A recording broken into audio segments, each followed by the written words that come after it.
இருண்ட ஒரு தொடக்கம். சின்னஞ்சிறு வயதிலேயே பெற்றோரை இழந்து அனாதையானாள் அவள். ஆனால் அவளுக்கு துணையாக இருந்தார் மோர்தெகாய், அவளது மாமனார் போன்ற ஒருவர்.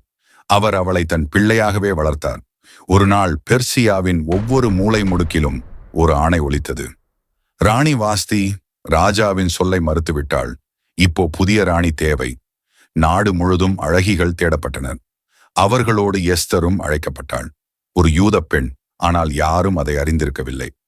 அவளது நேர்மையும் அன்பும் அமைதியான பேச்சும் ராஜாவின் மனதை கவர்ந்தன. இவள்தான் என் ராணி என்று அறிவித்தார் ராஜா. ஒரு யூத பெண், சமூகத்தால் ஒதுக்கப்பட்ட ஒரு இனத்திலிருந்து வந்தவள், இப்போது ஒரு ராணி. ஆனால் இருட்டின் ஆழத்தில் ஒரு சதிவலை பின்னப்பட்டுக் கொண்டிருந்தது. ஹாமான் தான் அவன், ராஜாவின் முக்கிய அதிகாரி. அவனது பசி, அதிகாரத்திற்கும் பழிவாங்குதலுக்கும் மோர்தெகாய் அவனுக்கு வணங்க மறுத்ததால் யூத இனம் முழுவதையும் அழிக்க திட்டமிட்டான். ராஜாவின் முன் சென்று ஹாமான் கூறினான், இங்கே ஒரு இனம் இருக்கிறது. அவர்கள் சட்டத்தை மீறுகிறார்கள். நம் நாட்டுக்கு ஆபத்து. ராஜா கேள்வி எதுவும் கேட்காமலேயே ஒப்புக்கொண்டார். முத்திரையிடப்பட்ட உத்தரவு வெளியானது. சில நாட்களில் யூதர்கள் அனைவரும் அழிக்கப்பட வேண்டும். இந்த செய்தி எஸ்தருக்கு எட்டியது. அவளுக்கு தெரியவில்லை, தன்னை உயிருடன் வைத்திருந்த ராஜாதான் தன் மக்களுக்கான அழிவுக்கு கையெழுத்திட்டிருக்கிறான் என்று. மோர்தெகாய் கண்ணீருடன் அவளிடம் கூறினார், இந்த நேரத்திற்காகவே நீ ராஜ்யத்திலே வந்திருக்கலாம். இப்போது எல்லாமே எஸ்தரிடம்தான். அவளே பேச வேண்டும். ஆனால் அதற்கு ஒரு பெரிய ஆபத்து இருந்தது. ராஜாவால் அழைக்கப்படாமல் அவரிடம் செல்பவர்கள் உயிரோடு மீளமாட்டார்கள். எஸ்தர் தைரியமாக ஒரு முடிவெடுத்தாள். நீங்கள் யூதர்கள் 3 நாள் நோன்பு இருங்கள். நானும் என் ஊழியர்களும் நோன்பு இருப்போம். அதன் பிறகு நான் ராஜாவிடம் போவேன்.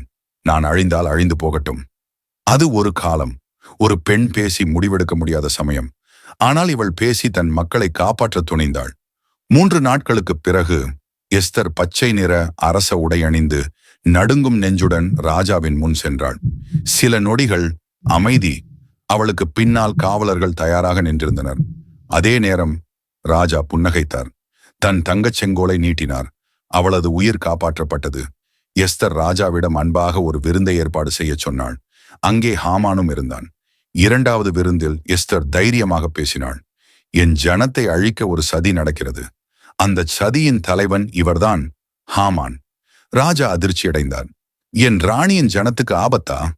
ராஜா வெளியே போயிருக்கும் போது ஹாமான் பயந்து எஸ்தரிடம் மன்றாடத் தொடங்கினான். ராஜா திரும்பி வருகிறார். இந்த அரண்மனையிலேயே அவள் மேல் கை வைக்கிறாயா? ஒரே வார்த்தை. ஹாமான் தூக்கிலிடப்பட்டான். அவன்தான் அமைத்த தூக்கு மரத்தில் அவனே தொங்கினான். ராஜா புதிய உத்தரவை வெளியிட்டார். யூதர்கள் தங்களை பாதுகாத்துக் கொள்ளலாம்.